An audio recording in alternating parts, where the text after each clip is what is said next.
Hi guys, ഗലിപ്രോ എന്ന് channel എല്ലാവർക്കും സ്വാഗതം. Big boss Malayalam season 7 fifth week ഒഫീഷ്യലിലേക്കുള്ള വോട്ടിംഗ് ആണ് ഇന്നലെ രാത്രി ഹോട്ട്സ്റ്റാറിൽ ആരംഭിച്ചിരിക്കുന്നത്. നമ്മളിന്ന് ഞായറാഴ്ച രാവിലെ 11 മണി വരെയുള്ള അൺഒഫീഷ്യൽ വോട്ടിംഗ് സ്റ്റാറ്റസാണ് നോക്കാൻ പോകുന്നത്. നമ്മുടെ മുമ്പിൽ ഇത്തവണ 15 പേരാണ് നോമിനേഷൻ ലിസ്റ്റിലുള്ളത്. അതുകൊണ്ട് തന്നെ വാശിയേറിയ മത്സരമാണ് നടത്തിക്കൊണ്ടിരിക്കുന്നത്. പലരും മുന്നിലും പിന്നിലുമായിട്ട് ഇഞ്ചോടിഞ്ച് പോരാട്ടം നടത്തിക്കൊണ്ടിരിക്കുകയാണ്. അതുകൊണ്ട് നിങ്ങളുടെ വോട്ടിംഗ് വളരെ നിർണ്ണയമാണ്. നിങ്ങൾക്ക് ഇഷ്ടപ്പെട്ട മത്സരാർത്ഥികൾക്ക് വേണ്ടി നിങ്ങൾ ഹോട്ട്സ്റ്റാർ കയറി തന്നെ വോട്ട് ചെയ്യുക. അതോടൊപ്പം നിങ്ങളുടെ ഇഷ്ട മത്സരാർത്ഥി ആരാണെന്നും ആർക്കാണെന്നും വോട്ട് ചെയ്യുന്നതും കൂടെ ഈ വീഡിയോയുടെ കമൻറ്റായിട്ട് രേഖപ്പെടുത്തുക.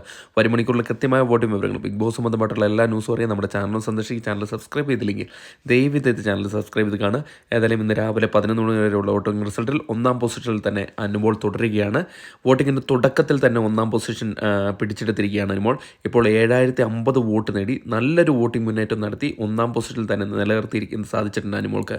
രണ്ടാം പൊസിഷനിൽ ഷാനവാസാണുള്ളത്. ഷാനവാസും അത്യാവശ്യം കുഴപ്പമില്ലാത്തൊരു വോട്ടിംഗ് പ്രകടനമായിട്ട് അനുമോളിൻ്റെ തൊട്ടു പിന്നിലായിട്ട് 5001 വോട്ട് നേടി രണ്ടാം പൊസിഷനിൽ തുടരുന്ന കാഴ്ചയാണ് കണ്ടുവരുന്നത്.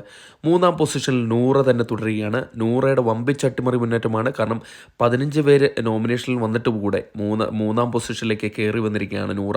ഇപ്പോൾ 4788 വോട്ട് നേടി മൂന്നാം പൊസിഷൻ നിലനിർത്തിയിരിക്കുകയാണ്. നാലാം പൊസിഷനിലേക്ക് അനീഷ് കയറി വന്നിട്ടുണ്ട്. അനീഷ് നല്ലൊരു മുന്നേറ്റമാണ് വോട്ടിങ്ങിൻ്റെ തുടക്കത്തിൽ തന്നെ കാഴ്ചവെച്ചുകൊണ്ടിരിക്കുന്നത്. ഇപ്പോൾ 4677 വോട്ട് നേടി നൂറയുടെ തൊട്ടു പിന്നിലായി ഇഞ്ചോടിഞ്ച് പോരാട്ടം നടത്തി നാലാം പൊസിഷനാണുള്ളത്. അഞ്ചാം പൊസിഷനിൽ ജിസേലാണ് ഉള്ളത്. ജിസേൽ ഏകദേശം തരക്കേടില്ലാത്ത വോട്ടിംഗ് പ്രകടനമായിട്ട് അനീഷുമായിട്ട് ഇഞ്ചോടിഞ്ച് പോരാട്ടമാണ് വോട്ടിങ്ങിൻ്റെ തുടക്കത്തിൽ നടത്തി വരുന്നത്. വളരെ ചെറിയൊരു വോട്ടിൻ്റെ വ്യത്യാസത്തിലാണ് ജിസേൽ അഞ്ചാം പൊസിഷനിലേക്ക് വീണ് പോയിരിക്കുന്നത്. ഇപ്പോൾ 4389 വോട്ട് നേടി അഞ്ചാം പൊസിഷനാണുള്ളത്. ആറാം പൊസിഷനിൽ ആദിലയാണുള്ളത്. ആദിലയും വമ്പിച്ചൊരു വോട്ട് മുന്നേറ്റമാണ് നടത്തിക്കൊണ്ടിരിക്കുന്നത്. കാരണം വോട്ടിങ്ങിൻ്റെ തുടക്കത്തിൽ തന്നെ നല്ലൊരു മുന്നേറ്റം നടത്തി ആറാം പൊസിഷൻ നിലനിർത്താൻ സാധിച്ചിട്ടുണ്ട്. ഇപ്പോൾ 4219 വോട്ടാണ് നേടിയിരിക്കുന്നത്. ഏഴാം പൊസിഷനിൽ അട്ടിമറി മുന്നേറ്റമായിട്ട് അഭിലാഷ് കയറി വന്നിരിക്കുകയാണ്. ബിന്നി സെബാസ്റ്റിനെ അട്ടിമറിച്ചുകൊണ്ടാണ് അഭിലാഷ് തൻ്റെ ഏഴാം പൊസിഷൻ പിടിച്ചെടുത്തിരിക്കുന്നത്. ഇപ്പോൾ 4200 വോട്ട് നേടിയാണ് ഏഴാം പൊസിഷനിലേക്ക് വന്നിരിക്കുന്നത്. എട്ടാം പൊസിഷനിൽ ബിന്നി സെബാസ്റ്റ്യൻ തള്ളപ്പെടുകയാണ് ചെയ്തിരിക്കുന്നത്. തുടക്കത്തിലുള്ളൊരു വോട്ടിംഗ് പ്രകടനം ഇപ്പോൾ കണ്ടുവരുന്നില്ല. എന്നിരുന്നാൽ കൂടി ഇഞ്ചോടിഞ്ച് പോരാട്ടമാണ് അഭിലാഷുമായിട്ട് നടത്തിക്കൊണ്ടിരിക്കുന്നത്. ഇപ്പോൾ 4167 വോട്ട് നേടി എട്ടാം പൊസിഷനാണുള്ളത്. ഒമ്പതാം പൊസിഷനിൽ അപ്പാനി ശരത്താണുള്ളത്. നേരത്തെ കുറച്ചധികം വോട്ടിംഗ് പ്രകടനം നടത്തിയിരുന്നു. എന്നാൽ ഇപ്പോൾ വോട്ടിംഗ് ഇടിവ് കണ്ടുവരുന്നുണ്ട്. ഇപ്പോൾ 4105 വോട്ട് നേടി ഒമ്പതാം പൊസിഷനാണുള്ളത്. പത്താം പൊസിഷനിൽ അക്ബർ ഖാനാണുള്ളത്.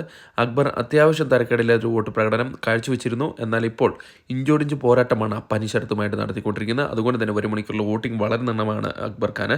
ഇപ്പോൾ 4090 വോട്ട് നേടി പത്താം പൊസിഷനാണുള്ളത്. 11ാം പൊസിഷനിലേക്ക് അട്ടിമറി മുന്നേറ്റമായിട്ട് രേണു കയറി വന്നിരിക്കുകയാണ്. നേരത്തെ 12ാം പൊസിഷനിലുണ്ടായിരുന്ന മത്സരാർത്ഥിയായിരുന്നു. എന്നാൽ റനാ ഫാത്തിമയെ അട്ടിമറിച്ചുകൊണ്ട് 3902 വോട്ട് നേടി 11ാം പൊസിഷനിലേക്ക് കയറി വന്നിരിക്കുകയാണ്. 12ാം പൊസിഷനിലേക്ക് റനാ ഫാത്തിമ തള്ളപ്പെടുകയാണ് ചെയ്തിരിക്കുന്നത്. നേരത്തെ 11ാം പൊസിഷനിലായിരുന്നു. എന്നാൽ ഇപ്പോൾ വോട്ടിങ്ങിൽ ചെറിയ രീതിയിലുള്ള ഒരു ഇടിവ് സംഭവിച്ച് 12ാം പൊസിഷൻ എന്ന ഡേഞ്ചർ സോണിലേക്ക് വന്നിരിക്കുകയാണ്. ഇപ്പോൾ 3899 വോട്ട് നേടിയാണ് 12ാം പൊസിഷനുള്ളത്. 13ാം പൊസിഷനിൽ ആര്യൻ ഖത്തറിയ തുടരുന്ന കാഴ്ചയാണ് കണ്ടുവരുന്നത്. ഇപ്പോൾ 3801 വോട്ട് നേടിയാണ് ആര്യൻ ഡേഞ്ചർ സോണായ 13ാം പൊസിഷനിൽ നിലനിർപ്പിച്ചിരിക്കുന്നത്. 14ാം പൊസിഷനിൽ ഒനീൽ സാബു തന്നെ തുടരുകയാണ്. ഈ ആഴ്ച പുറത്തു പോകാൻ ചാൻസ് കൽപ്പിക്കുന്ന മത്സരാർത്ഥികളിൽ പ്രധാനിയാണ് ഒനീൽ സാബു. ഇപ്പോൾ 3788 വോട്ട് നേടി 14ാം പൊസിഷൻ എന്ന ഡേഞ്ചർ സോണിലാണ് നിലയുറപ്പിച്ചിരിക്കുന്നത്. 15ാം പൊസിഷനിൽ ശൈത്യ സന്തോഷാണ് ഉള്ളത്. പല ഘട്ടത്തിലും രക്ഷപ്പെട്ടു പോയ ഒരു മത്സരാർത്ഥിയായിരുന്നു. എന്നാൽ ഇത്തവണ വോട്ടിങ്ങിന് തുടക്കത്തിൽ തന്നെ വോട്ടിംഗ് പ്രകടനത്തിൽ വളരെ രീതിയിലുള്ള കുറവ് സംഭവിച്ചിട്ടുണ്ട്. ഇപ്പോൾ 3655 വോട്ട് നേടി ഡേഞ്ചർ സോണായ 15ാം പൊസിഷനാണ് നിലനിർത്തിയിരിക്കുന്നത്. ഒരു മണിക്കൂറിലെ വോട്ടിംഗ് വളരെ നിർണ്ണയമാണ്. Thank you.